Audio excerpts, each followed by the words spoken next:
swasta lebih fair loh. Iya. Lebih fair. Oh berarti pemerintah nggak fair gitu Bang?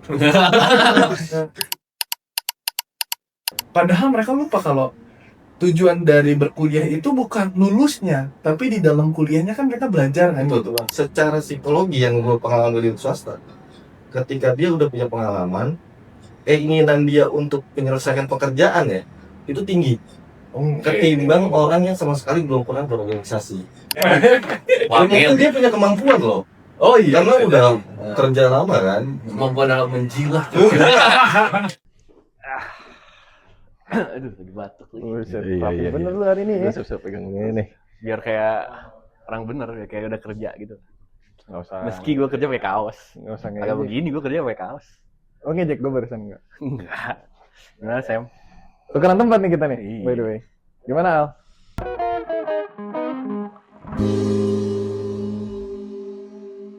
Gimana skripsi lu, bukan gimana gue? Oh, tar lagi gua sidang. Sabar. Karena gini, karena lu sudah mau skripsi, Hmm, berarti kan lu harus menyiapkan kelulusan. bener. Nah, jadi hari ini kita bahas tema ini tuh sebenarnya buat lu. Khusus buat gue ya. Jadi brief hari ini adalah buat lu. Walaupun dengan banyaknya orang yang masih bingung Benar. hari ini. Yang dijanjikan 19 juta lapangan pekerjaan, Tapi yang dapat orang-orang tertentu doang. daripada kita sotoy, mending kita tanya sama yang lebih punya pengalaman. Benar gitu. Ini orang tertentu yang dapat 19 juta Iya. lapangan kerja. Gak tahu. Enggak, kayaknya dia udah kerja dari dulu. Oh, deh. udah kerja Sebelum dulu ada ya, janji iya. itu. Iya, benar. Oke, teman-teman kita panggilkan Bang Iksan. Let's go. Halo gengs. Halo gengs. Oke, ini Bang Iksan. Sejauh ini bintang tamu yang paling kredibel dan kompeten kayaknya ini. Bener. Gua sebelumnya temen aja. Cuma nongkrong doang. Cuma relasi Kamera doang, iya. Bener. Temen ikut tenar aja, Bang. Oh, gitu. Tapi kalau Bang Iksan ada apa aja Ah coba iya, bener. sejarahnya Kita gimana? kenalan dulu ya. Bang Iksan, dulu kita mulai dari awal dulu. Oh, iya. Zaman mahasiswa ini ngapain aja, Bang? Dulu waktu Oh, jurusan juga, Bang. jurusan ya. Masuk Unpad 2005.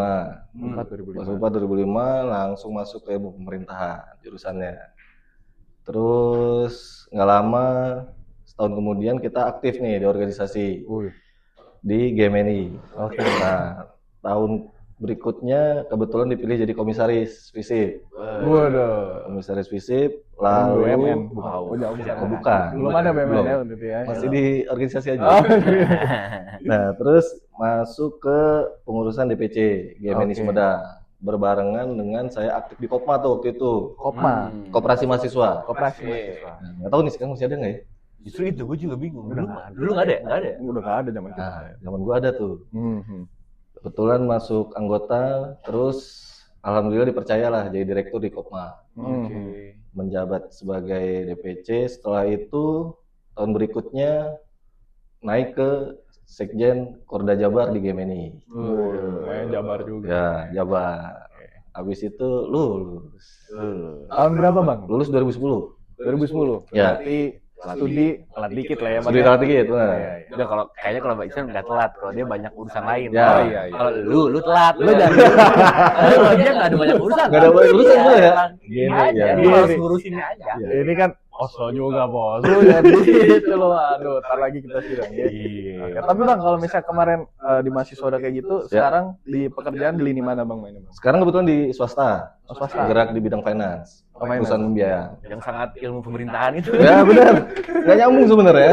Tapi ya Iya, itu iya. ya modal dari pengalaman organisasi ya. Iya. Mhm. Kita biasa mimpin di organisasi, begitu masuk ke perusahaan swasta pun yang kita pikir itu nggak ada hubungan ya dengan organisasi, di dunia swasta tuh benar-benar kepake banget lah. Nah, Oh, iya. Kepake banget. bicara 90% ya dari kuliah di Unpad yang kepake ya 90%-nya dari organisasi. nah, itu dia. Jadi jangan ragu untuk masuk organisasi. Panggilan, Benar. panggilan. Benar. Ini Iya, iya. menjawab juga isu kalau zaman Nadim tuh magang versus Ormawa. Oh iya, benar-benar. Kalau dulu masih ada itu. Iya, Benar. Berarti kehidupan setelah wisuda itu langsung kerja atau gimana, Bang? Dulu jeda berapa ya? Hampir setahun lah baru masuk ke dunia swasta. Karena kan masih ngurus Korda Jabar tuh. Masih ngurus Korda Jabar. Jadi pasca wisuda masih harus ngurusin dulu LPJ 6 bulan setelah wisuda baru habis itu kita berkarir. Oke. Abang udah loncat-loncat apa masih yang sama dari 2005? Ini perusahaan ketiga. Perusahaan Perusahaan ketiga. Perusahaan Awet, pertama awet. itu di broker asuransi. asuransi Broker dulu. asuransi. Boleh nyebut PT-nya nggak sih? Oh, boleh. Kalau abang aman, kita aman. Aman aja. Aman aja, Bang. Oh, berarti dari dulu emang finance emang ya? Ya, dari di asuransi itu nggak lama tuh, cuma setahun. Habis itu Oke. baru masuk ke dunia finance. Oh. Masuk ke dunia finance sampai hari ini. Berarti dari 2012 di Hmm. finance berarti udah berapa tuh? 10 tahun. Ya, Hitung lah, coba hitung. Iya, udah mau 15 tahun. Iya, iya, iya. Tahun depan 15 tahun. Oke, oke. 15 tahun udah kerja. 2005 gue baru 2 tahun umur. Iya, gue juga Beliau baru sudah tahu. kuliah. Iya, Oh iya. Nah, tapi kita mau banding-bandingan lah bang. Kita Apa mau tuh? mulai dari banding-bandingan adalah soal kehidupan setelah kampus. Ya. Mungkin kan yang baru lihat hanya saya dan abang ya. Iya, benar. Yang sebelum lu. Waduh, lagi. Masih Satu kampus, lagi. masih aktif di kampus. Aktif di kampus dan di depan kamera ya. Itu. Iya, masih sibuk depan kamera. Kayaknya ini adalah proyek selingan supaya ke skripsi. Repot ada, Bos. Iya, iya, iya, oke. Tapi bang, kalau aku kan dulu lulus 2000 tahun lalu. Ya. 2020-an lah gitu ya bisa dibilang udah masa digital dan lain-lain. Dari kerja udah pasti aplikasi, Ya. masuk CV, bla bla LinkedIn sekarang udah Ya. pasti harus dimasukin di CV dan lain-lain. Kalau 2010 Nah, gimana bang? Dan akhirnya loncat ke finance lagi dari sarjana ilmu pemerintahan.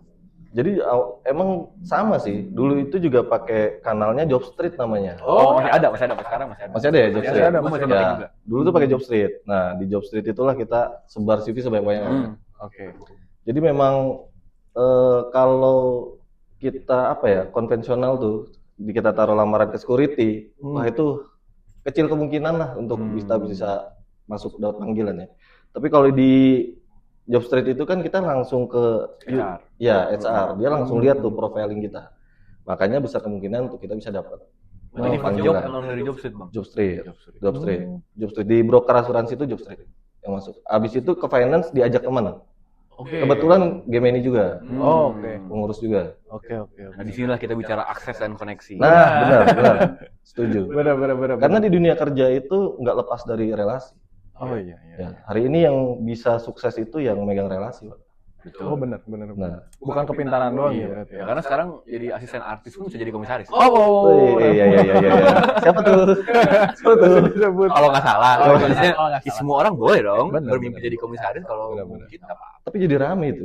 Iya kan gitu bang. Berarti lu gak salah, barusan ada berarti. Ada. Iya. Nah gitu, mulai main rempetnya gitu kan. Tipis-tipis aja ya. Pinggir jurang dikit ya. Bahas dulu tentang kita, Iya, baru iya, nanti iya, sambungin. Iya. Apa saya belum mau nanya apa lagi Sam nih buat yang Nah. menuju lulus. Karena oke lah ini pengalaman pribadi juga ya. Tapi bukan curhat ya. Dikit loh, curhat dikit. Kita nih mahasiswa ya, apalagi yang lulusnya udah 3,5 tahun. Yang Lulus cum laude. cepet lah ya. Oh, lulus cepet. Ya, IPK tinggi ya. Bahkan sekarang tuh bang, banyak yang udah lulus cepat tapi nyari kerjanya susah. Ya. Banyak yang bahkan lulusnya lebih lama tapi dapat kerja lebih cepat kayak Ya. gitu. Kalau dulu tren kayak gitu sama nggak bang? Sebenarnya isu-isu begitu udah dari dulu memang. Oh, dari dulu. Tapi ya itu ya balik lagi kalau misalnya kita mau rajin kuliah hanya mengejar IPK itu pilihan. Oke. Dia mau berorganisasi akhirnya agak telat ya. Saya bilangnya nggak molor ya. Iya, Agak iya, telat iya, iya. untuk lulus ya itu juga sebuah pilihan. Oke. Cuma secara pribadi pengalaman kalau saya sih ya berorganisasi ternyata nggak jauh dari situ pun karena kita punya relasi ya di organisasi ini kan kebetulan organisasinya kan level nasional nih. Jadi kemanapun kita punya relasi. Walaupun akhirnya dari situ saya tidak memilih untuk ke dunia politiknya, justru berkarir di dunia swasta. Karena lebih apa ya, lebih fashionable-nya ke gua kali ya. Oke. Emang pilihan pribadi Ya, aja. passionnya di situ kayak pilihan pribadi. Nah, ini sorry ya, ini jadi menarik tadi. Karena kan tadi banyak bahas IPK itu memang penting ya, Betul. tapi lebih penting relasi dan juga koneksi. Nah, gimana caranya biar kita ini berelasi dan berkoneksi, cuman kita menghindari nepotisme. Betul. Itu juga maksudnya tadi gue juga mau ke situ. Oh, Maksudnya, iya, konek.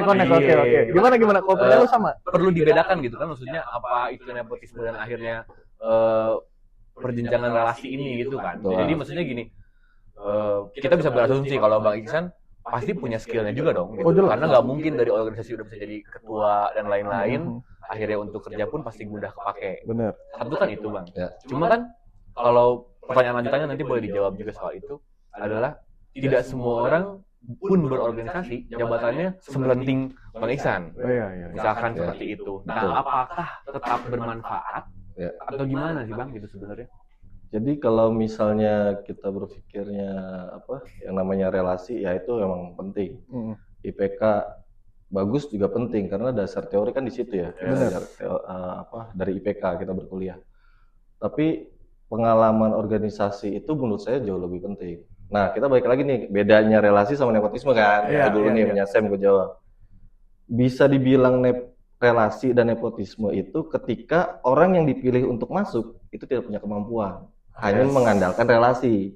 Tapi kalau kita memilihnya karena punya kedekatan dan punya kemampuan untuk mendukung visi misi dan tujuan dan target kita untuk mencapai tujuan perusahaan atau tujuan organisasi atau tujuan apapun itu buat gue bukan nepotisme, tapi adalah kebutuhan organisasi bahwa orang ini layak untuk ditempatkan di sebelah kita misalnya. Oke. Gitu, untuk mendukung dan menyokong kita kan untuk menjalankan roda-roda perusahaan, roda organisasi.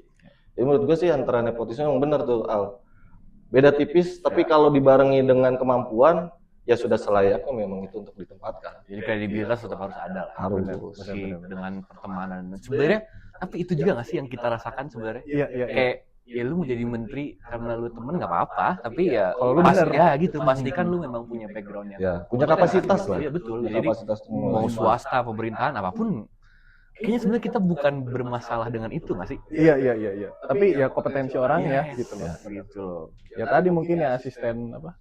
Artis. Ya mungkin dia punya kemampuan loh.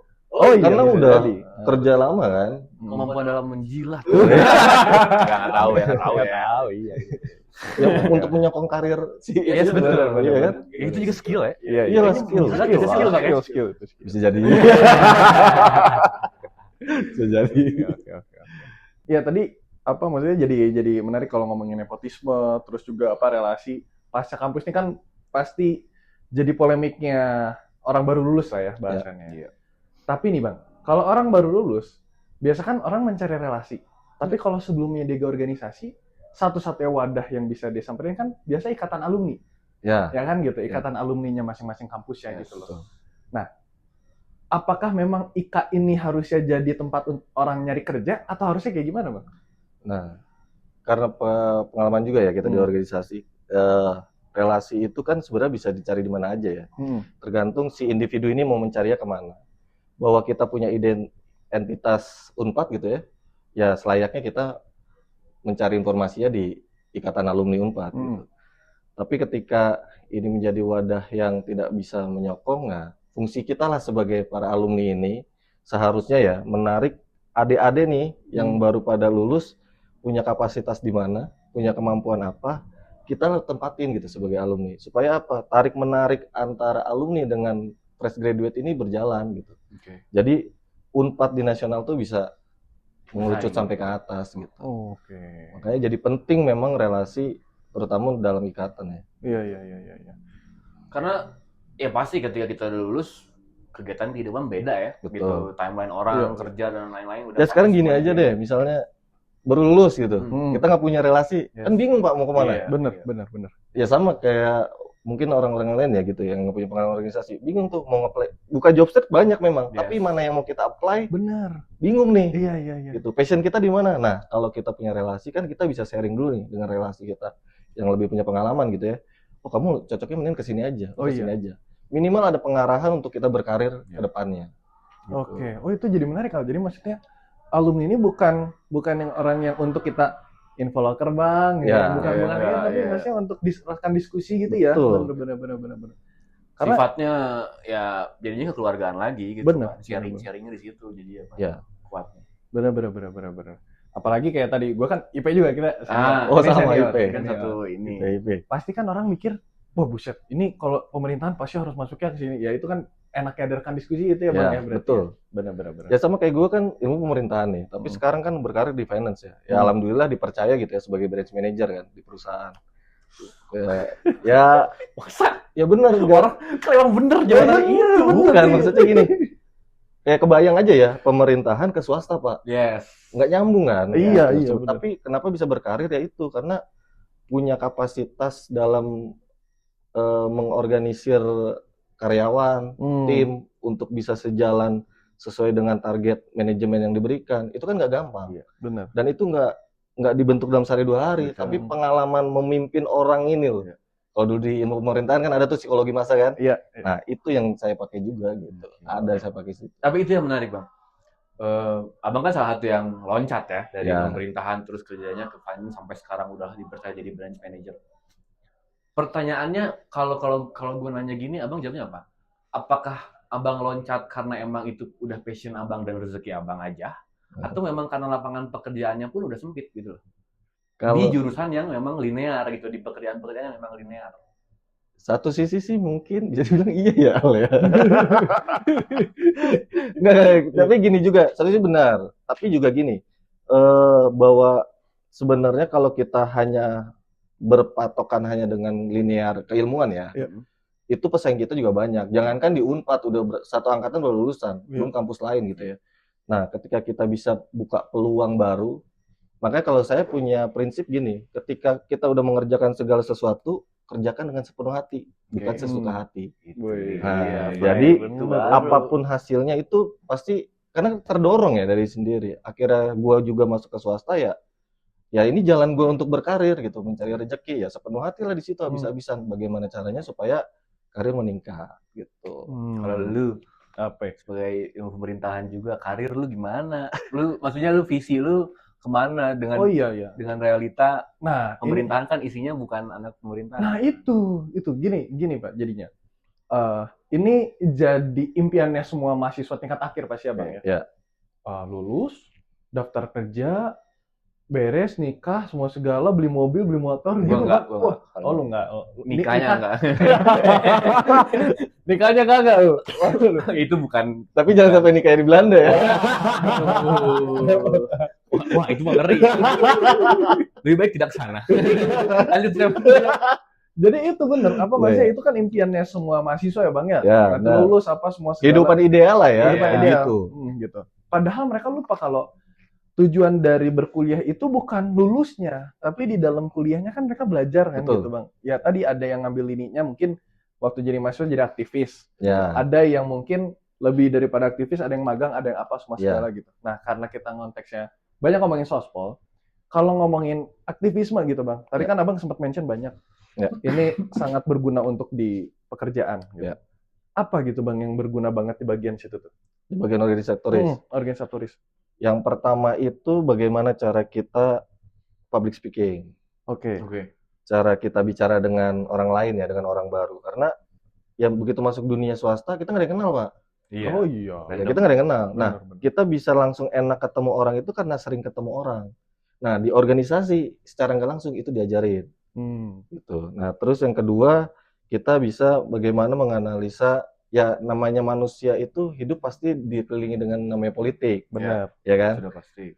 Di perusahaan pun, di pemerintahan pun, di dunia parlemen politik pun itu pasti ada politiknya. Iya. Nah, kita belajar di sana bagaimana cara mempengaruhi orang supaya mau mengerjakan apa yang kita inginkan. Yes. Oke. Itu politik kan? Hmm. Nah, itu kepake banget. Hmm. Terus yang kedua, ya tadi, ketika kita sudah bisa jadi pimpinan di organisasi, di kemahasiswaan, itu akan dengan lebih mudah untuk kita menjadi pemimpin di perusahaan kah, di pemerintahan kah, ataupun di dunia politik kepartaian gitu ya. Nah, itu pengalaman itu yang sangat berharga di organisatoris. Iya. Makanya, kalau menurut gue ya lebih baik punya pengalaman. Karena gini, di swasta pun ya, gue kan kalau mau rekrut orang, interview terakhir sama gue nih. Karena gue user. Oke. Nah, itu pasti yang gue lihat di CV, itu pengalaman dulu. Oke. Kalau dia fresh graduate ya, Hmm. dia pernah jadi, kalau dia nggak pernah organisasi di kampus, minimal pernah di OSIS-nya kah? Oh iya. Atau pernah jadi ketua panitia apa? Mm-mm. Atau pernah jadi koordinator apa? Nah, itu karena sangat mempengaruhi. Hmm. Nah, pengaruhnya di mana? Secara psikologi yang pengalaman gue di swasta, ketika dia udah punya pengalaman, keinginan dia untuk menyelesaikan pekerjaan ya, itu tinggi. Oh, ketimbang orang yang sama sekali belum pernah berorganisasi oke. gitu. Jadi dalam rekrutmen pun yang dilihat pertama itu. Yang kedua barulah kita lihat IPK. Karena itu tidak bisa dipungkiri. Ya, kepintaran itu harus menunjang. Ya, intelijensia itu penting untuk menunjang dia berkarir selain kemampuan dalam bersosial. Gitu, saya. Tapi IPK ada yang di bawah 3 bisa jadi Bisa jadi apa nih? jadi pimpinan negara ini kan bukan di Indo gak sih? Maksudnya? Enggak, di sini juga. Wapres kita UIP-nya 2,3 emang lewat biarin aja faktanya begitu. Langsung tepat sepot ya. Enggak, padahal di Unpad aja minimal IPK berapa? 3 ya? 3. Oh, 3. Kalau mau dapat beasiswa harus 3. Iya. Oh iya benar. Benar. Beasiswa. Gue dulu soalnya beasiswa. Wih, Dari dapet. semester 3 full sampai lulus. Zaman itu apa Bang ininya? Dapatnya Super Semar. Pas bersama. Dapatnya Super Semar. Beasiswa Super Semar. Karena di dekanat tuh banyak tuh sebenarnya. Makanya ini isu agak ini ya, yang kekinian nih ya. Yang adik-adik ini pada nggak jadi daftar ulang ke kampus. Ya, itu sebenarnya ketika mereka dibiayain aja dulu sama pemerintah atau ada kepedulian sosial gitu ya dari pemerintah kota, kabupaten. Sebegitu dia kuliah sebenarnya di dekanat tuh banyak. Oke. Dan sampai hari ini gue yakin juga banyak kok. Betul. Cuman kan ke apa ya? Mereka tahu nggak bisa akses ini. Nah, tugas organisatoris lah anak GMNI untuk bisa melakukan itu. Wih, mantap. Tuh, PR tuh. Bukan buat gua. Bukan Ya, nanti anak GMNI dengerin lah. Ya, Mary dengerin tuh berarti. Iya, itu advokasi loh. Iya, bener. Tugas IKA juga nggak sih Bang akhirnya bisa bantu juga. Betul. Nah, makanya kemarin juga sempat diskus ya sama di sekretariat tuh pengembalian berkas. Nah, keinginannya itu salah satunya itu, IKA itu bisa memfasilitasi orang-orang di daerah yang sudah lulus ke Unpad ya. Dia tidak ada kesulitan biaya untuk sekedar daftar ulang aja. Nah, kita bisa nggak gitu menyokong mereka ini supaya bisa daftar di Unpad minimal. Karena nanti setelah itu semester 3 setelah atau nggak semester 2 ya, setelah IPK terbentuk kan udah bisa ngajuin bisa pengajuan beasiswa. Oh iya. Nah, itu bisa lebih enak tuh. Nah, itu juga fungsi advokasi IKA yang harusnya berjalan ya. Bener-bener. Jadi IKA ini bukan sebagai instansi doang, tapi jadi ekosistem gitu ya Bang? Ya, harusnya iya. Harusnya iya. Bagian dari ekosistem kampusnya betul. Bener. Nah, makanya butuh orang yang pengalaman organisatoris ya. Oh, untuk bisa menghidupkan IKA Unpad, menjalankan roda organisasi dengan baik dan benar. Bener sekali. Oke nggak? Iya, Itu oke. Padahal nggak usah ditanya udah oke tuh Bang. Mana hanya oke enggak itu udah bagus. Masuk ya. Masuk. Kali kita banyakin lagi. Nanti masih panjang gitu. Boleh. Iya, oke. Nah, tapi Bang, kita bicara tadi relasi ya dengan semua kenalan-kenalan dan lain-lain. Berarti dari 2010, 16 tahun lah gitu ya sudah bekerja gitu, berkarir. Kalau ketemu temen yang kerja di pemerintahan dan sekarang sama swasta, bedanya keluhannya apa sih Bang? Kerja pemerintahan sama swasta? Satu yang paling menonjol, KPI. Oke. KPI. Di swasta kita punya KPI. Yes. Jadi kita nggak perlu dekat, tadi bahas lu menjilat ya, kita nggak perlu dekat menjilat atasnya, nggak perlu di swasta. Cukup kita punya KPI, Key Person Indicator, itu kita bagus, promosi Pak. Itu pasti promosi. Nggak bisa ditahan, karena penentuannya ada di HRD. Gitu. Nah, kalau teman-teman pemerintahan yang lagi curhat, ya begitu. Iya. Mau naik ya harus ini, harus itu, harus ini. Nah, kalau di swasta, selama kita punya kapasitas, kita punya kemampuan, ada KPI-nya bagus, ya promosi. Nggak perlu kenal direktur, nggak perlu kenal owner, nggak perlu kenal atasan langsung, pasti promosi. Oke. Itu enaknya swasta, lebih fair lah. Iya. Lebih fair. Oh, berarti pemerintah nggak fair gitu Bang? Masa jadi Dalam hal apa ya? ya tapi memang. Oke ya. Iya, memang. Tapi enjoy juga kok mereka. Walaupun paksa. Enggak lah, mereka juga enjoy. Karena teman-teman IP 2005 kebetulan banyak juga di pemerintahan Kota Bandung. Kita juga kadang sebulan sekali, 2 bulan sekali kumpul. Ya sedihnya gitu, mereka ngobrol tentang pemerintahan, bukan swasta sendiri nih. Kadang ya kalau udah ngomongin kerjaan mereka, gue nggak nyambung. Iya. Tapi kalau udah ngurusin kehidupan sosial, ayo boleh diadu. Tapi mungkin ini Bang, pertanyaan salah satu, tapi ini mungkin masih jangka panjang lah. Abang juga masih belum mungkin untuk ke arah sana. Cuman soal kan kalau pemerintahan atau ASN tuh bicaranya pensiunan Bang. Dapat jaminan. Iya. Nah, Loh, emang di swasta nggak ada? Kita coba nanti kita tadi bicara soal kalau ASN kan ada pensiunan. Ya. Kalau swasta gimana, Bang? Ada, kata Regulasinya. siapa? Jadi kan di swasta itu sekarang peraturan dari Menteri Tenaga Kerja itu wajib terdaftar di BPJS. Oke. Ada BPJS Kesehatan, ada BPJS Tenaga Kerja. Hmm. Nah, yang di tenaga kerja ini itu ada jaminan pensiunnya Oke. sekarang. Dengan catatan itu kayak gue ya, itu gue bisa dapat uang pensiun di umur usia 55 tahun. Oke. Jadi nanti umur gue 55 tahun gue pensiun dari perusahaan gue yang ini, itu gue tiap bulan dapat bulanan Oh, dari BPJS Oke. Tenaga Kerja. Dalam jangka waktu seumur hidup. Seumur hidup. Oke. Seumur hidup. Bahkan itu nanti begitu gue meninggal, itu jatuh ke ahli waris. Oh. Kalau anaknya belum produktif kerja ya? Betul. Kalau nggak salah. Iya, Betul. tahu. Itu bisa kalau gue meninggal duluan gitu ya, amit-amit, terus istri gue masih ada, ya jatuh ke istri, ahli waris. Per bulan itu tetap Per bulan. Ada maksimalnya. Oh. Tapi ngaruh nggak kalau jumping perusahaan? Selama BPJS Tenaga Kerjanya dibayarkan, Oh. iurannya dibayarkan, Nggak ngaruh ya berarti. Nggak Nggak aman-aman aja. ada syaratnya sih memang, 15 tahun bekerja. Oh. 15 tahun terdaftar sebagai anggota BPJS Tenaga Kerja. Oh. Bukan perusahaannya. Bukan perusahaannya, Oh, bukan. Oke. Makanya ketika misalnya contoh gue gitu ya, pindah perusahaan nih, Mhm. begitu pindah, nah BPJS Tenaga Kerjaan gue langsung dilanjutin nih sama perusahaan gue yang berikutnya, Oke. kan langsung aktif lagi. Gitu. Iya, iya, iya. Ada, jangan salah. Oke, Berarti oke. keluhannya bukan di situ. Bener. Soalnya kan mostly orang-orang ya mau CPNS tuh karena sustainability Betul, enak. betul. Jaminan. Jaminannya Bukan itu sih enak. sebenarnya Sam, Apa tuh? pressure-nya, Oh, pressure iya. kerja, Oh iya benar. pressure kerja yang membedakan. Kalau di swasta kan kita jelas ya targetnya nih, gitu ada target yang harus dicapai. Ketika target ini tidak tercapai nih, KPI kita kan nggak dapat. Iya. Gitu. Nah, tapi kalau KPI ini tercapai, kita bisa dapat KPI bagus. Kalau di pemerintahan kan mungkin selama dia bekerjanya stabil aja, Iya. it's okay kan. Gitu. Nah, di swasta itu kita nggak bisa jadi orang yang biasa-biasa aja. Iya. Kalau kita mau karir naik, ya harus jadi yang luar biasa. Benar. Gitu. Iya. Nah, dihargailah di situ gitu, di swasta itu. Value-nya ada. Ya. Berarti, tapi ini kita bicaranya soal udah kerjanya dulu nih. Nah, kalau yang nggak kebagian kerja, Kurang Lagi nyari kerja ya? enggak, kalau saya udah. Karena benar. Ini serius Bang. Karena gue kan hari ini, oke ya udah kita buka ya. Oke. Hari ini gue Apa belum tuh, kerja. Sam, ya nggak? Masih menyandang status mahasiswa. Iya. Kan? Kita khawatir dengan lapangan pekerjaan yang dijanjikan 19 juta itu ya Bang ya. Ya. Hari ini mungkin 19 juta belum ada, tapi udah ada beberapa. Ya. Kayak buat MBG, Kopdes, Ya. tapi kan itu untuk orang-orang tertentu doang Bang ya. Betul. Gitu. Ya ujungnya relasi itu ya. Relasi lagi dan sebagainya. Akhirnya kita tuh udah ngelihat ini lapangan kerjanya udah mas sempit.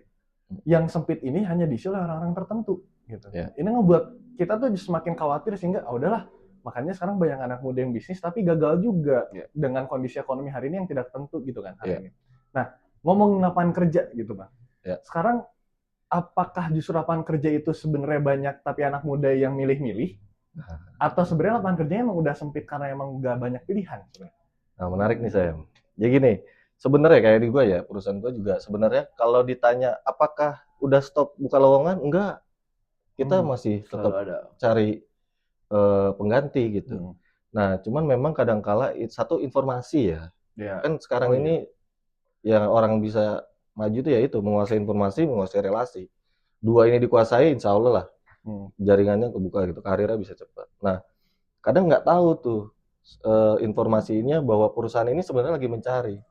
Bahkan sampai hari ini ya, gue nyari 2 orang aja nih, itu belum terpenuhi. Apa? Itu belum terpenuhi ya. Apa jadi langsung minta di sini? Bloker di bawah. Interview di sini boleh Pak? CV-nya nanti aja di Oh, belakang. CV nanti aja. Nah, jadi kadang informasinya nggak nyampe Oke. gitu. Sama apa ya? Bisa jadi yang dibilang Sam tuh bahwa anak muda hari ini pengennya tuh sesuai banget sama dirinya gitu. Benar. Iya. Jadi, pikiran idealnya tuh, kerja ini dapat gaji segini, begitu kerjanya beda dan gajinya beda, nanti dulu deh. Oh iya benar. Bener gak? Mhm. Padahal banyak di situ peluang-peluang untuk teman-teman bisa berkarir. Mhm. Bahwa dibilang banyak nggak juga, memang sekarang kondisi ekonomi juga lagi begini ya. Banyak yang lagi pengurangan juga, iya. Tapi nggak benar-benar menutup untuk merekrut karyawan baru ya. Tetap masih ada gitu. Oke. Ya karena tadi benar secara faktual anak muda, ini gua ngerasanya ya, semakin banyak milih-milih Bang gitu. Jadi pengen kalau kerja dari 6 hari kerja ya, tiganya WFH gitu biar bisa ngapain, biar bisa apa banyak. Kan- Soalnya gini Sam, ini yang gue pelajarin juga ya. Hmm. Jangankan kita di swasta atau di pemerintahan gitu ya. Kita buka warung aja deh. Ya kayak Sam lagi nih kita buka podcast gitu sama. Kan butuh effort, Oh benar. Betul. butuh keinginan untuk bekerja keras. Butuh relasi juga kayak Edo di Ah. Meraki Production. Iya. Benar. Nah, itu butuh buka warung kecil pun itu butuh usaha keras. Nah, sekarang kalau yang tadi Sam bilang ya, anak zaman sekarang tuh pengennya kerjanya pengen begini, kerja jamnya dari sini sampai sini, setelah itu nggak mau kerja, tapi gaji pengen segini. Itu nggak akan nemu kayaknya ya. Ada ya, tapi benar-benar sulit lah, Oh iya. kecuali pewaris. Oh itu iya benar. Ya kan, Iya. kalau pewaris kan duduk manis tidur juga Iya, rekening iya. gemuk gitu ya. Benar, Tapi benar. kalau kita perintis gini kan, ya butuh effort memang. Benar. Itu mau tidak mau suka tidak suka harus punya itu. Dalam jenis usaha sekalipun yang kecil ya, effort itu butuh gitu. Tapi ini menarik bang. Sorry ya, gue masuk lagi. Iya. Ini apa justru kita tuh sekarang didorong untuk membuka usaha dibandingkan bekerja dengan kondisi kayak gini ya? Dengan kondisi begini. Dengan kondisi lapangan pekerjaan yang makin sempit gitu. Kalau menurut gue sih selama masih ada peluang untuk berkarir di sisi berkarir entah itu perusahaan, PNS, ASN gitu ya, atau di yang lainnya, ya sekarang yang lebih stabil punya penghasilan tetap. Ya. Benar. Kondisi hari ini ya. Iya benar. Karena ekonomi kan lagi tidak menentu nih. Nah, yang lebih stabil itu ya ketika kita punya penghasilan tetap. Penghasilan tetap itu di mana ya? Di gaji, gitu. Gaji bulanan. Gue tidak mengecilkan yang berwira swasta itu sangat bagus. Iya. Karena apa? Effort dia 100%, hasilnya 100% buat dia. Yes. Beda dengan gue nih. Kalau gue kan effort gue 100%, tapi gue kan ada batasan gaji. Saklek Oh, iya. segitu. Gitu. Kalau dia berusaha atau wira swasta gitu ya, punya bisnis sendiri, ya dia yang keluarin tenaga sebanyak itu, maka hasilnya pun yang sebanyak itu pun buat dia semua. Benar. Walaupun di situ ada OPEC gitu ya, ada entah itu buat modal lagi, Iya. entah itu buat gaji karyawan Lebih dia gambling lah ya, Ya. kalau usaha. gitu. Tapi ya menurut gue sih plus minus juga ya. Ya, Hmm. pasti. Tinggal ya balik lagi passionnya di mana gitu, kita mau jalanin semua. Gitu. Tapi gini bang, berarti pertanyaannya. Nggak usah disebut angkanya. Ya. Tapi gaji pertama waktu bekerja, Ya. apakah seberapa jauh bedanya dengan ekspektasi abang waktu lulus nih? Wah, Oh gua kerja. bagus ini bagus. Ternyata Jauh. Oh iya. Jauh. Ya, Oke. karena kan dulu kan gini. Prinsip gue yang penting masuk kerja dulu. Begitu udah masuk, maka gue bisa meniti karir. Kan pintunya di situ dulu. Iya. Bagaimana gue bisa kerja keras dihargai kalau gue nggak punya karir perusahaan, nggak bisa masuk di perusahaan. Tapi kalau gue udah masuk perusahaan, gue berkarir kerja habis-habisan, pasti karir gue naik. Itu dulu prinsip gue begitu. Yang penting selalu jadi yang terbaik, maka karir naik. Nah, gaji gue nggak lihat dulu tuh. Oke. Gue gaji nggak lihat. Yang penting gue bisa masuk dulu di itu perusahaan. Masalah karir gue bisa bentuk sendiri gitu. Karena seiring berjalannya naik jabatan, promosi, benefit pasti naik Iya. gitu. Benefit pasti naik gitu. Oh iya. Dan itu nggak bisa sedikit lah, bahkan mungkin nggak ada yang naik promosi tapi benefitnya menurun, kayaknya nggak ada sih. Jarang nggak ada sih. Iya. Ini yang menarik. Bicara soal pekerjaan, entah swasta atau pemerintahan, kan tetap semuanya ada legal standing-nya. Kita diikat dengan aturan gitu kan. Ya. Kalau abang punya titipan, saran atau kritik yang kayaknya harusnya ada aturan ini deh untuk menunjang lebih soal pekerjaan. Entah aturannya harusnya diubah atau bahkan justru dihadirkan yang kayak jaminan soal kesehatannya masih Kurang gini gitu. lagi atau gimana gitu atau apa gitu, soal apa bang yang kira-kira soal regulatif. Karena kan pasti Iya, tetap mau kerja swasta, mau bisnis pun ada payung hukumnya gitu loh. Iya. Yang paling penting ya kalau kita bicara itu berarti kita bicara ekonomi ya. Menurut gue sih yang paling penting itu kestabilan ekonomi secara umum. Oke. Baik itu di negara itu sendiri ataupun di perusahaan itu sendiri. Karena gini, begitu sebagus apapun perusahaan gue gitu misalnya ya, atau bisnis gue yang sekarang lagi gue jalanin juga gitu ya, ketika memang ekosistemnya tidak mendukung untuk kita berkembang, itu agak sulit juga gitu. Nah, makanya butuh, ya kan balik lagi, kalau kita bicara stabilitas, yang punya regulasi lah yang bisa menentukan itu semua.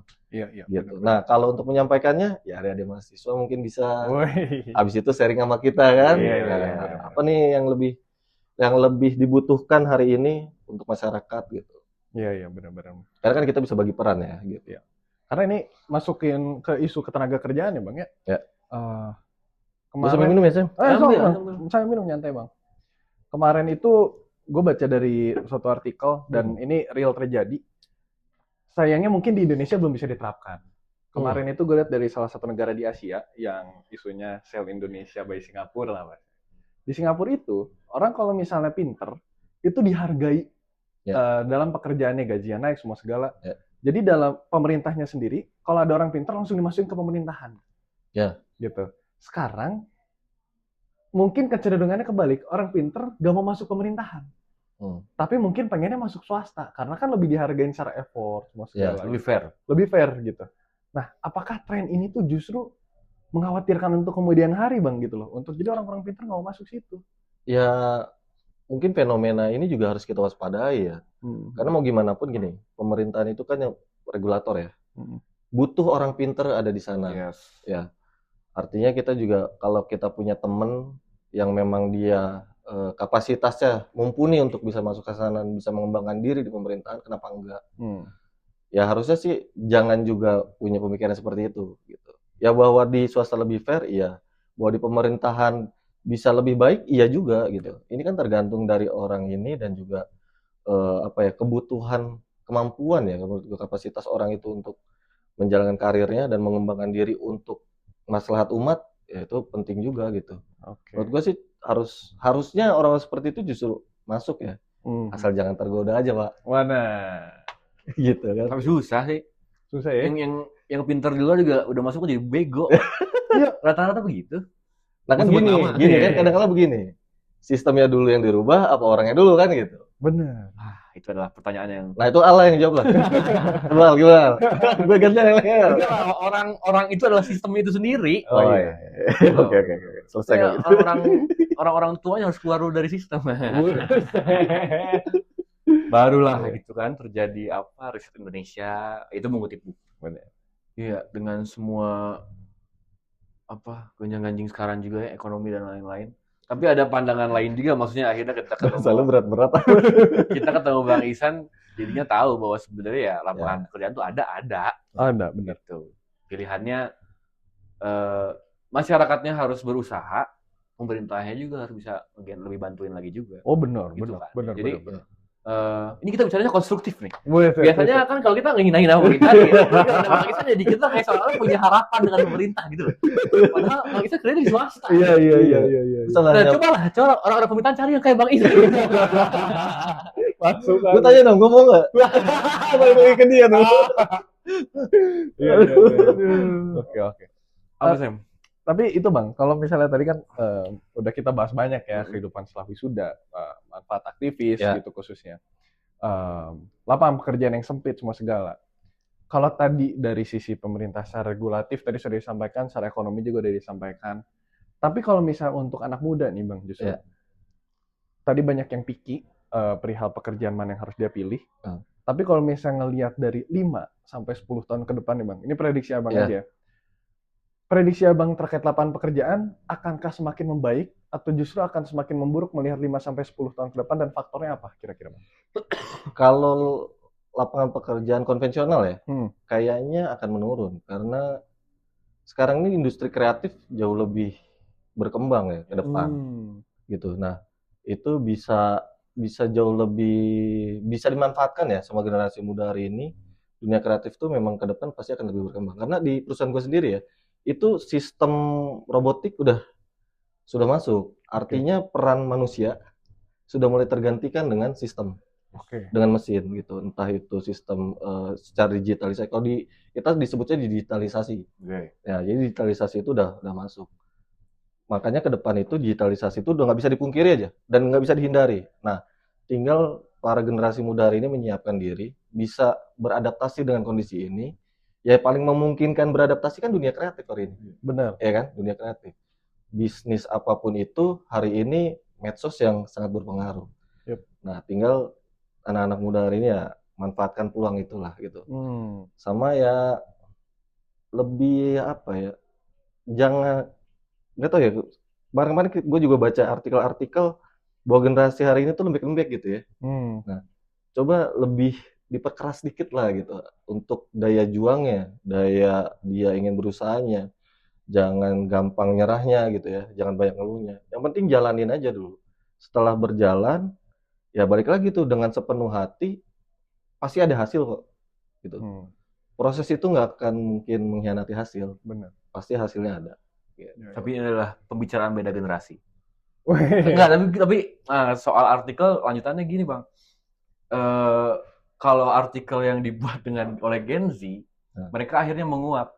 Kenapa millennials, Gen Y, Gen X dan lain-lain tuh terasa ketika masuk ke pekerjaan dianggap lebih kuat atau lebih keras mentalnya. Pandangan lainnya, pertimbangan lainnya adalah gimana kalau ternyata Gen Z ini bukan soal lemah atau enggak, tapi mereka lebih paham hak-haknya aja, gitu. Yang mana kadang mungkin di beberapa perusahaan mau swasta atau pemerintahan ya banyak yang nakal, tidak banyak memenuhi hak-haknya seperti UMR.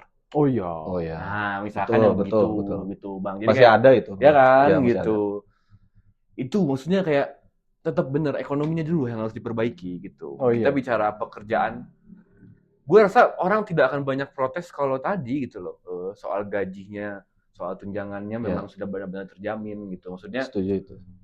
Semoga orang-orang mungkin dapat perusahaannya yang kayak Bang Ihsan gitu kan, yang mungkin secara jaminan Benar. tunjangan pekerjaannya ya sudah dijamin dengan baik. Benar. Tapi ini menarik justru anak muda dan yang lebih tua hari ini di lini pekerjaan, Bang. Ya. Itu apakah ruang untuk anak muda berekspresi dan bereksplorasi itu dibuka nggak, Bang, untuk memberikan ide, gagasan atau apa? Sangat. Kalau di swasta sangat ya. Karena yang tadi gue bilang, perusahaan swasta hari ini pun yang besar-besar ya, itu dia harus beradaptasi dengan teknologi, dengan digitalisasi. Ya kalau angkatan yang udah umurnya di atas 50 udah nggak mungkin lah ngerti main laptop, ngerti ngolah data. Kan generasi-generasi sekarang nih yang bisa paham itu. Nah, peluangnya di situ gitu. Makanya harus punya skill yang spesialis, ya, yang spesialis dan mahir di situ. Nah, itu perusahaan nyari banget. Lu berani bayar mahal tuh. Lu berani bayar mahal. Sementara jurusan kita bukan jurusan yang seperti itu. Loh, emang gue pemerintahan? Oh iya, benar. Loh, belajar. Makanya yang penting itu gini, teman-teman, yang penting masuk dulu. Jalanin dulu. Mau itu nggak harus swasta ya. Entah itu dia berwira swasta, entah itu berkaryawan swasta, entah itu masuk ASN. Jalanin dulu gitu. Nah, tapi sepenuh hati, Pak, supaya kerja kita tuh totalitas. Iya. Capek pun kita nggak ngerasa sia-sia. Benar. Bedanya sama sesuka hati itu kerja dikit, ngeluh gitu. Tapi kalau sepenuh hati mau capek kayak gimana pun kita nggak akan ngerasa sia-sia gitu. Ini pasti akan ada benefit di belakang yang akan kita dapat. Gitu. Wah, ini bahasannya jadi menarik, ketenaga kerjaan antara anak muda dan sekarang ya. Gue bukan tenaga kerja. Komparatif. Iya. Oke. Ya karena benar kalau hari ini yang cenderung sudah tua ya, Bang ya, di dalam lini pekerjaan ini harus menyesuaikan juga dengan market gitu kan. Iya. Benar. Dan anak muda yang bisa ngebawa itu. Betul. Tapi masalahnya anak mudanya, marketnya masih miskin, daya belinya kecil, jadi nyarinya yang murah, nyarinya yang daya belinya itu loh Bang, gitu loh. Kalau anak muda sekarang tuh oke, aksesnya sudah tahu banyak produk, tahu banyak informasi, tapi daya belinya gitu loh. Akhirnya kita nggak bicara kualitas, ya udah aja yang penting murah, sikat. Benar. Gitu. Nah kalau dari sudut pandang finance, apa advice-nya Bang soal dengan banyaknya katalog etalase produk gitu loh di dunia ini? Ya udah, gue ngasih literasi lah ya dari sisi finance gini. Dengan kondisi hari ini ya, itu ya yang gue pelajarin, jangan pernah memaksakan gaya hidup satu. Ya, jangan pernah memaksakan gaya hidup. Iya benar. Yang kedua, penuhilah sesuai dengan kebutuhannya. Ya, dengan kebutuhannya.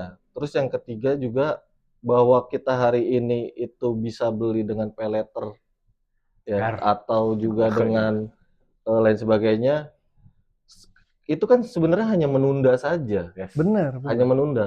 Nah akhirnya hari ini ya banyak masyarakat ini, karena di gua juga banyak yang secara kualitas kredit orangnya jelek ya, banyak kejeratnya di sini. Terlalu memaksakan gaya hidup, dia beli nggak sesuai kebutuhan dia, akhirnya ada pay letter itu nggak sanggup bayar, begitu dia butuh pinjaman ke sana ke sini, itu kan ngeling semua tuh di Slick. Yes. Iya. Nah, itu udah susah lah untuk dapat approval gitu dari finance. Makanya kalaupun mau mengajukan sebuah kredit, ya sesuai dengan kemampuan dia untuk apa ya, menyelesaikan hutangnya. Jangan memaksakan lebih besar dari penghasilannya, Iya. karena itu nanti terjerat di situ. Celek-celek apa nih? Enggak. Oke, ya menarik tadi Debri dan sebagainya. Cuman Bang, ini gue izin lompat dikit ya. Mungkin ini jadi terakhir sebelum nanti closing statement ya. Ya. Ini concern besar gue sih. Anjay. Concern besar gue. Berat dulu. Enggak gini. Gue kan sama jurusannya kan. Iya. Ilmu pemerintahan. Iya udah. To be honest, untuk hari ini coba di Oslo sendiri ada yang hari ini jurusan media nggak? Jurusan komunikasi nggak? Kagak ada sebenarnya. Jadi Masyarakat sosiologi. ya sosiologi ya, cuma masih di medianya gitu ya. Iya. Nah, akhirnya jadi fenomena banyak juga Bang hari ini. Jurusan kuliah lu tidak menentukan pekerjaan lu. Ya. Kalau di swasta, apakah justru harus jurusan yang memang specifically misalnya ya mau komputer ya harus teknik komputer gitu. Apakah itu ada ruang untuk penyesuaian di situ, Bang? Gini Sam. Ada beberapa divisi yang memang butuh spesialisasi. Yes. Contoh kayak IT, nggak mungkin dong dan anak pemerintahan masuk teknis, situ kan ya. gitu. Atau enggak di pertambangan, nggak mungkin psikologi main di situ kan Kelas. gitu. Oh, Nah, gitu. tapi kalau divisi kayak marketing ya gitu ya, ataupun PR, public relation, intinya ada beberapa divisi di perusahaan swasta itu yang memang bisa diisi sama tidak linear dengan keilmuan di saat kuliah. Oke. Nah, itu yang dilihat adalah pengalamannya gitu. Balik lagi tuh yang dilihat pengalamannya, apakah dia pernah bekerja di posisi yang sama tanpa melihat dia lulus dari jurusan apa ya. Yang penting dia punya pengalaman di bidang itu dia bisa masuk di situ. Ataupun dia punya pengalaman organisasi sebelumnya, terus butuh orang yang punya pengalaman organisasi di perusahaan itu, ya bisa masuk di situ tanpa melihat jurusan. Jadi memang ada bagian divisi yang memang harus spesialisasi, ada divisi yang bisa diisi oleh umum. Oke. Nah, itu tergantung kita mau masuknya kemana gitu. Oke. Oh, justru benar jadi menarik maksudnya. Kalau misalnya nih kayak kita ilmu pemerintahan, Ya. tapi mau fokus di dunia media, kampus tuh udah jadi wadah sebenarnya. Bukan kampus ya, mahasiswa tuh udah Ya. ada organisasi. Lu bisa ngambil medco, bisa Explore di ngambil, sana. bisa eksplor di situ gitu. Iya menarik. Gimana? Tapi? Terakhir aja lah kita tanya ke Bang Benar. Ihsan. Kira aja. Oke. Ini closing statement-nya Bang adalah karena kita temanya life after graduate. Ya. Nah, untuk lulusan 2026 dan depan, apa yang harus dipersiapkan sih Bang? Udah itu aja lah. Yang harus dipersiapkan. Yang pasti harus punya kemampuan skill individu yang spesialis ya. Satu itu. Yang kedua, teman-teman harus sering-sering buka lowongan ya yang kira-kira cocok, silakan dimasukin di sana. Terus juga persiapkan diri secara mental dan juga kemampuan. Karena sekali lagi tadi gue balik lagi, yang penting itu masuk dulu Pak. Nah begitu udah masuk, kembanginlah diri di dalam situ. Karena sudah ada di wadah. Berbeda ketika teman-teman mengembangkan diri tanpa ada wadah. Kita nggak tahu nih berkembangnya tujuannya mau kemana. Tapi kalau kita sudah di dalam, udah tahu wadahnya itu arahnya kemana, itu lebih enak dan lebih terarah gitu untuk kita bisa lebih berkembang lagi. Jadi saran gue sih ya perbanyak relasi, satu balik lagi tuh. Karena asisten aja bisa ini ya. Yang kedua kuasai informasi. Itu paling penting. Dua tuh. Informasi, relasi, kuasain itu ya, insya Allah bisa maju. Nah, itu dia. Kita akan menguasai informasi melalui AI. Hey. Nanti ada sesi review AI nanti Bang habis. Oh iya itu menarik tuh. Nanti kita tanya ke AI soal lapangan pekerjaan. Oke, seperti biasa kita akan mengakhiri obrolan kita dengan sesi review AI. Oke. Jadi kita bakal Apa tuh? kita bakal nanya ke Ya. AI. Nanti jawabannya kita review. Apakah benar nggak seperti realitanya atau kayak gimana? Nanti kita nilai. Sikat Sam. Langsung aja ya, kita sudah menyiapkan 2 pertanyaan. Ini pertanyaan pertama, kalau AI-nya jadi bos. Oh iya. Kita coba tanya ya. Kalau kamu jadi bos besar ya, Oke. bos besar di perusahaan swasta. Apa? Gimana cara kamu bacain memadukan ruang anak muda dengan generasi yang lebih tua. wih Nah, ini kalau nggak punya jam terbang, gue pernah juga soalnya. Jadi kan gue udah jadi kepala cabang tuh umur 27 tahun. Oke. Gue punya tim itu yang umurnya udah di atas 30, Pak. Oh, ngehandle yang lebih tua Itu repot tuh. seninya asik, Pak. woi Tapi kita tunggu ya. Iya, coba kita lihat. oke udah ada jawabannya. Oke. Jadi kalau kata dia, saya akan bangun budaya kerja yang menempatkan perbedaan generasi sebagai sumber kekuatan. Oke. Bukan sekadar sesuatu yang ditoleransi. Caranya antara lain dengan membentuk tim lintas generasi untuk proyek-proyek penting, menerapkan mentoring 2 arah, jadi pegawai senior dengan berbagai pengalaman, kalau pegawai muda justru berbagi perspektif serta keterampilan baru, menyepakati aturan komunikasi yang jelas dan menilai kinerja berdasarkan hasil, bukan usia atau senioritas. Dengan begitu, generasi yang lebih tua tetap dihargai atas kebijaksanaan dan pengalamannya, sementara anak muda memiliki ruang nyata untuk berinisiatif, berinovasi, dan berkembang. Realitanya, apakah semudah yang diomongkan dengan AI? Nah, gimana, Pak? Kalau gini, pengalaman ya, berarti ya. Faktualnya kalau gue di perusahaan swasta, gue juga pernah tuh soalnya kayak gitu. Jadi di saat gue jadi kepala cabang umur 27, terus gue punya tim ya, tim di bawah itu umurnya udah 30 lebih, itu 2 yang membedakan. Sama tim yang masih pada baru lulus tuh. Oke. Ya. Kalau ke yang lebih tua, intinya respect, Pak. Oke.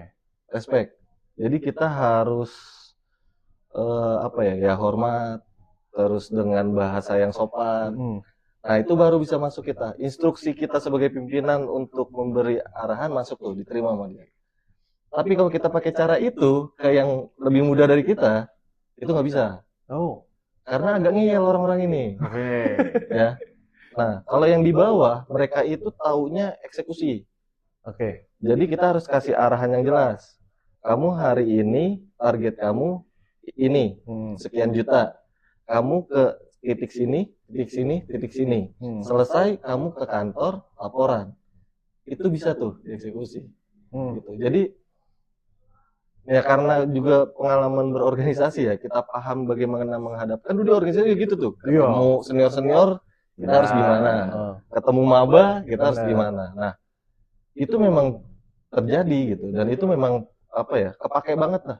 Bagaimana kita bisa memahami psikologis yang lebih tua dengan yang lebih muda. Itu harus dibedakan memang. Nggak bisa kita satu gaya. Jangankan yang lebih tua dengan yang lebih muda ya, yang sepantaran aja nih. Beda isi kepala, beda pemikiran. Iya, pasti. Itu nggak ada yang harus kita galakin, ada yang harus kita tegas tapi nggak galak, ada yang memang harus dilembutin, ada yang memang harus kita puji-puji. Ya. Ada lagi macam-macam banyak tuh. Nah, ini yang harus seni memimpin kita harus paham ini, gitu. Nah, ketika kita jadi pemimpin, nggak bisa kita samakan gaya kita satu gaya ke semua orang, nggak bisa. Kita harus paham dulu nih karakter orang ini supaya bisa ikut dengan arahan kita, menjalankan semua yang eksekusi dengan benar. Ya kita harus paskan juga tuh. Kan dalam ilmu komunikasi kita harus frekuensi dulu kan. Bener. Nah, itu yang harus kita pakai juga tuh, ilmu itu tuh. Gitu. Oke. Yang tidak sefrekuensi mah kita sama presiden. Wah, bisa tiba-tiba. Beda. Lanjut lagi pertanyaan kedua ya. Oke, apa Pak Channel? Oke, sekarang bicara pilihan karir. Oh, pilihan karir. Kalau generasi anak muda sekarang lebih memilih masuk swasta dibanding pemerintahan. Bagaimana cara pemerintah bisa bersaing? Iya. Woi. Karena tadi balik lagi kalau Kayaknya lu pengen banget jadi ASN nih. tapi enggak lagi gue. Nggak pengen banget Nggak. gue enggak kepikiran gue jadi PNS. Soalnya gue dulu pernah nyoba. Pengen. Iya. 6 bulan gue fokus Oh. untuk masuk ASN. Tapi ya nggak tahu ya, mungkin rezekinya akhirnya ke Iya. swasta. Nah, dia udah ada jawabannya. Oke. Jadi jawabannya adalah pemerintah tidak perlu meniru perusahaan swasta sepenuhnya, tetapi perlu menawarkan keunggulan yang kuat, proses rekrutmen yang transparan dan berbasis merit. Tidak ada. Bisa tuh. Kedua, kesempatan berkembang yang jelas. Tidak ada. Ketiga, lingkungan kerja yang inovatif dan fleksibel. Sangat jarang terjadi. Lanjut. Benar. Serta kesempatan nyata untuk memberi dampak bagi masyarakat. Selain itu, penyederhanaan birokrasi dan pemberian ruang bagi ide-ide baru akan membuat karir di pemerintahan lebih menarik lagi bagi anak muda. Pada akhirnya, pemerintah bersaing bukan hanya melewat gaji, melainkan juga lewat kualitas pengalaman kerja dan makna dari pekerjaan itu sendiri. Nah, berarti pertanyaannya gini, Bang. Kan lu dengan pengalamannya di swasta. Ya. Tapi kalau dibalikin, misalkan lu adalah orang yang bekerja di pemerintahan. Ya. Gimana cara lu mempromosikan enak lo kerja di pemerintahan? Iya. Dengan semua curhatan teman-teman dan lain-lain, kayaknya ini deh yang bisa kita jual untuk Kayaknya yang orang paling mau. bisa dijual itu fleksibilitas justru saya. Oke. Karena kalau ASN kan kerjanya Nah, fleksibel banget gitu. Gua nggak bilang bebas ya. wow. Gua bilangnya fleksibel. Fleksibel. Fleksibel Oke. banget. Karena Nah itu bisa jadi daya tarik mungkin. Itu jawaban gua. Oke. Seruput dulu ya. iya, nggak apa-apa sih. Fleksibel benar. Fleksibel Ya benar. kan? Bisa ambil main Zuma. Main Zuma. Main Zuma. Oh, Ya, iya. banyak tuh dulu Banyak. ASN main Zuma banyak tuh. Iya. Salah satu kasus. Kalau di swasta nggak bisa kan, nggak bisa fleksibel gitu. Nggak bisa. ya? CCTV di mana-mana pak. Oh iya, benar. Iya, Pulang juga nggak bisa. nggak bisa. Paling cepet Tango aja ya. Tango buat yang mau berkarir biasa-biasa aja bisa. Bisa. Tapi kalau yang kita mau berkarir cepet, ya harus meluangkan waktu lebih. Lembur berarti ya. Ya entah itu dibayar atau enggak ya, Hmm.